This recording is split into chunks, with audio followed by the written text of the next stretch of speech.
Thank you. We have Sam Lyon and then Christine Taylor. Sam here. And Christine Taylor and Katie Snell, or Sneal. Good morning. Hello, I am Sam Lyon, and I am with the Mayor's Youth Advisory Council of Meridian. I do not believe that marijuana should be legalized. In my opinion, it is a gateway drug. I have known someone personally that started out using marijuana and ended up dying of a heroin overdose because they started out with that drug. I also feel that as a high school student, I know a lot of people at the moment who are smoking it, doing that drug, and it is illegal. And I know for a fact that if it becomes legal, many more of them are going to be doing it. And the ones who are already doing it will be doing it more. And I just would hate to see that happen, especially friends that I have. I know that would happen if it was legalized. I just wouldn't like to see that happen to my youth. And since if it were to be legalized and adults would be doing it, their children would see them doing it and think that it's okay, and they would do that drug, and they would think other drugs were okay, and they start doing more. So I hope that you take that into consideration, and thank you for your time. Great, thank you. Thank you very much. We'll do Christine Taylor and then Katie Snell. Oh, I'm sorry. I signed up. No, I appreciate that, and I've tried to catch those as I've gone along. I apologize for that. Is Katie here? Okay. David Potts, and then after that, Carl Edens. Good morning, Chairman, members of the committee. My name is David Potts. I'm an assistant pastor at Treasure Valley Baptist Church, and I'm the director of Reformers Unanimous and Addiction Recovery and Prevention Program. I've been in Idaho for over 20 years and working with our church, working as a first-line counselor with people with addiction problems. Marijuana is a gateway drug. I'm not going to tell you that everyone who takes marijuana will become a heroin addict. That's not true. I'm not going to tell you that everyone who takes marijuana will become a meth addict. That's not true. But I've never counseled anyone who is a heroin addict or a meth addict that had not started with marijuana. The gentleman testified that if someone had told him the truth about marijuana, he would have never tried heroin. Well, I abused alcohol in the 10th, 11th, and 12th grades of high school. I was underage. It's regulated. The state controls it. I got a hold of it anyways, just like kids will if we legalize marijuana, just like kids are getting a hold of marijuana today. I abused marijuana my senior year of high school. I thought that I'd never do it, and some friends said, hey, here it is. I give it a shot. I had a choice for whether to take the next drug. It is a gateway drug. I came to the gate. I didn't take that next step. I didn't become a heroin addict or a coke addict. I never tried them. I quit marijuana. I quit alcohol. I haven't been high or under the influence in over 20 years. That's not to my credit. That's to the credit, power of God, which is the same power that I use to help people that have problems with addiction. Alcohol ads today show the glit and glamour, the tailgate party, and the wonder of it all. They don't show the heartache and the misery. They don't show vehicle accidents and people laying dead on the side of the road. And when we talk about legalizing drugs, it's the worst thing that we can do for our culture, for our community, for our people. I have been with families when they've had children die from overdoses of drugs. I've had to comfort them and hold their hands. I've had to help people who couldn't get up and get dressed and go to work. I've had a man call me and say, Pastor Potts, I messed up.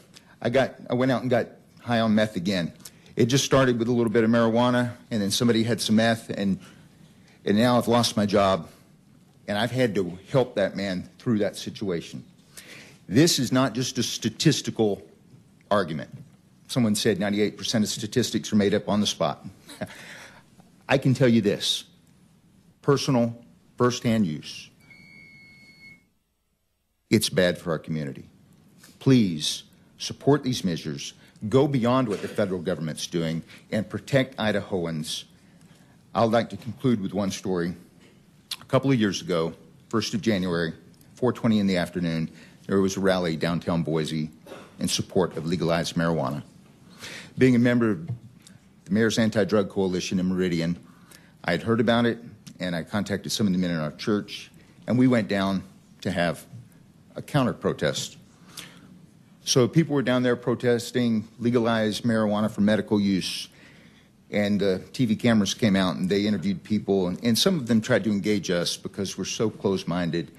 And the lady that was leading the rally came over and was talking about all the benefits of medical marijuana. I said, I don't fault you for that. My wife is a cancer survivor. But look at your group and point out who among them is the person who needs this for medical use and not for recreational use. I'm glad to see people here today speaking on behalf of the medical aspects, but there is a synthetic medical alternative available. We do not need to open our society to this evil. Thank you. I stand for questions. Thank you. Senator Stinnett. If I can find my... Go ahead. Thank you very much. Thank you, Mr. Potts, for your testimony. I guess the question I have is, one, how many years you have been counseling for substance abuse within your parish? And in that period of time, have you seen an increase or decrease in usage, and by what percentage? And understanding, I'm saying this under the idea that most all that you're dealing with are already illegal substances in state and federal law. Yes, thank you, Senator. We've had a formal drug rehabilitation addiction recovery program since 2005. I had worked informally for 20 years. It is on the increase. I couldn't give you percentages. In fact, I can only tell you that as people know that I'm available to help them, they come to me for help. Sometimes it's not the addict, it's their family. I could work 168 hours a week doing this and not touch the hem of the garment. It's intensifying in our culture. It's becoming normal, and that's a lot of the problem. If we could go back to the days when it was vilified, if they want to call it reefer madness, whatever. You know, there's a drug for heart patients called digitalis. It's made from a weed called foxglove. Most of our medications are made from natural herbal sources. You don't have to go out and gather the herbs out of a garden or out of a forest or somewhere in order to get the benefits of that. We've synthesized them, we've processed them. People make money at it, but people make money at everything they do. They try to. It's the normalization of it is what's driving the increase, and I apologize, I can't give you the exact percentage. Great, thank you. Thank you. We'll hear from Carl Edens, Jennifer Bennett, and then I will turn it over to Monty Stiles to wrap up on behalf of the presenters, and then it'll be the committee's the resolution of the memorial will be before the committee. Chairman, members of the committee, I stand before you today asking that these pieces of legislation do not go through. A lot of propaganda is what it is that we have heard today, saying that there is no medicinal value for marijuana is a lie. I live every day of my life in debilitating pain from herniated discs in my back and muscle spasms. I can go to my doctor and I can get these treated with opiate painkillers. Well, that'll take care of the pain just fine. and I can move on with my life just fine. But the thing is that as of a month and 2 days ago, I've been clean and sober from my opiate addiction that I got from being prescribed opiate medications. Now, the government wants to say that because it's not a pharmaceutical, that it has no value. I will say that your pharmaceuticals are the ones that have no value. I implore you to have an open mind. People like me, I just want to have a normal life. I have the right as a human being and a productive member of the society to make a choice to not take the addictive, harmful medications that are prescribed by doctors on a daily basis.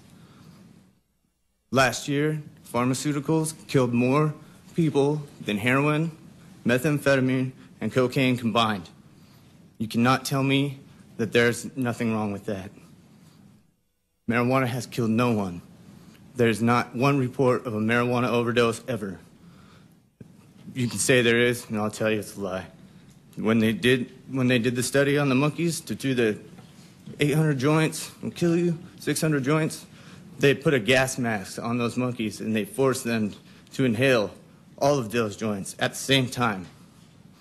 That is no way anyone can use marijuana. Also, a main focus here today has been the smoking of marijuana. Marijuana can be ingested in many other ways, such as tinctures, edibles, and can be made into a pill form. Marinol, which has been discussed, is not only highly expensive, is highly ineffective. Doctors do not have good reports of that working for their patients, and that's my case. I'll stand for questions. Great, thank you. Thank you very much. Other questions? Thank you. We appreciate your testimony. We'll have Jennifer Bennett and then Monty Stiles.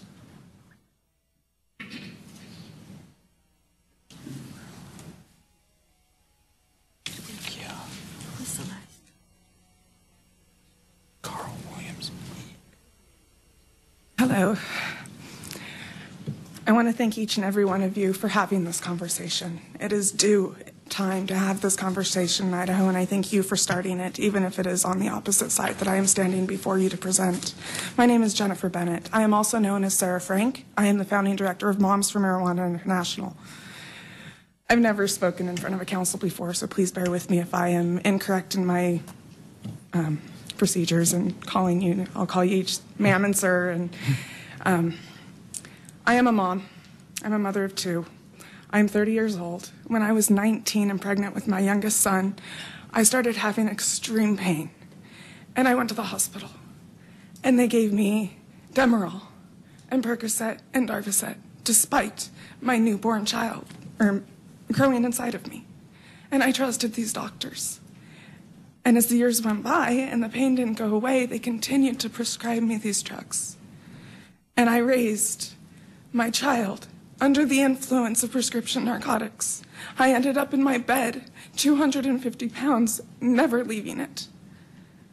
And because a friend came over and smoked a bowl of marijuana with me, it saved my life, and it saved my son, and it saved my family. 2 years ago, I moved to Portland, Oregon, because you guys don't allow marijuana in this state. I moved there because I went to your pain clinic here at St. Al's, and they offered to give me a morphine implant. Instead of giving me marijuana, or allowing me to even smoke marijuana and go to their groups, they kicked me out of their pain clinic because I use marijuana for medicine. I no longer take Darvocet, I no longer take Percocet, I don't take Oxycontin, I don't take methadone, all of which were legally prescribed to me by my doctor. I asked my doctor for Marinol. He told me no. Because he doesn't understand it. He doesn't know it. And that's the problem with most of our doctors. Until 1942, marijuana was in the pharmacopoeia. Do most of our doctors know this? Before 1937, we used it to treat everything, including colic in children. 74% of Idahoans support medical marijuana. We want to stop the suffering of our neighbors. I've met so many women in what I do who would be better mothers if they were allowed to use marijuana as medicine. Because Darvocet and morphine make you a zombie. It messes up your head. It makes you more intoxicated than marijuana does. And it saved my life. And it could save so many other citizens here. And they would be standing before you today, except that, your hearing started at 8 o'clock in the morning and most of them can't get out of bed. So please continue these discussions. We've heard a lot of research on both sides of this debate. I haven't heard any sources. That's what I would like to see. Allow one side to present all of their sources, all of their science, and then allow us listen to both doctors, both sides of the story. Please use critical thinking and compassion. Help us. I'm begging you. My children are begging you. Thank you. I'll take any questions. Thank you. Any questions from the committee? Great. Thank you for your testimony.